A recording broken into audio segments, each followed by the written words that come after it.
Here we are in Chapter 8, Lesson 6, Comparing Fractions. Our essential question is, how are factors and multiples helpful in solving problems? The least common denominator is the LCM, or least common multiple, of the denominators of the fractions. You can use the LCD to compare fractions.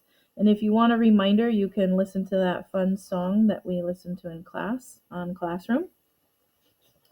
Example 1.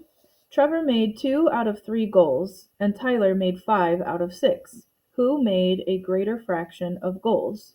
So we need to find the LCM, the least common multiple, of the denominators of 2/3 and 5/6. So thinking about all of that work we did with least common multiples, you're really just doing those numbers 3 and 6. Okay?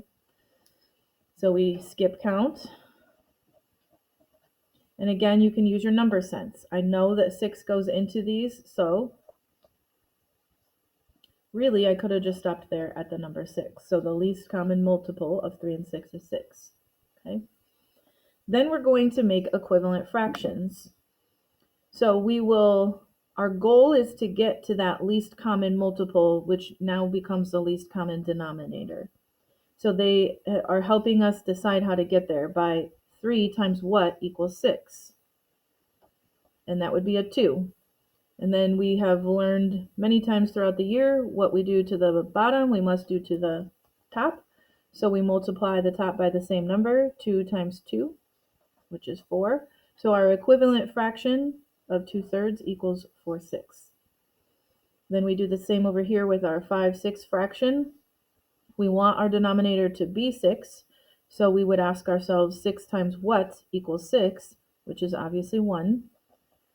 So then we multiply across, and that fraction did not change. Okay, so we have denominators of 6 for both. Now we'll compare the numerators. So we'll rewrite both fractions and compare. And since 5 is greater than 4, then 2/3 is less than 5/6, or 5/6 is greater than 2/3.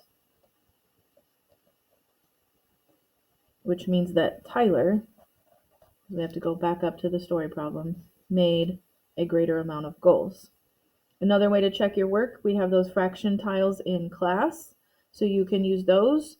There's also online virtual manipulatives if you're doing this from home, where you could just type in free virtual manipulatives and find some fraction bars like you see in the picture.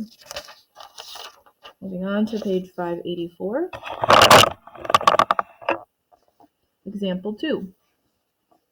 Compare 3/5 and 1/2 using the least common denominator. So again, we're going to skip count, but also be using those number sense skills. If we know that 2 goes into them, then we know we can stop. So our least common multiple is 10. There is another mathematical pattern here. Oftentimes, if the numbers are prime on the denominator, then what you'll usually have to do is just multiply them. So you'll notice that the one denominator was a 2, the other one was a 5, so 2 times 5 is 10, and that happened to be the least common multiple anyway. Find equivalent fractions with the denominator of 10.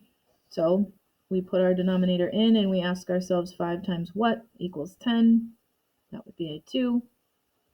What we do to the bottom, we must do to the top. 3 times 2 is 6. Again, our denominator is 10. 2 times what is 10? That would be a 5. 1 times 5 is 5, and now we can compare our fractions. We have 6/10 and 5/10. Therefore, 3/5 is greater than 1/2, and we can also use our visual check. Let's finish up with our practice. Compare 1/5 and 1/3. So we'll be talking about these a lot because these are unit fractions, since 1 is the numerator.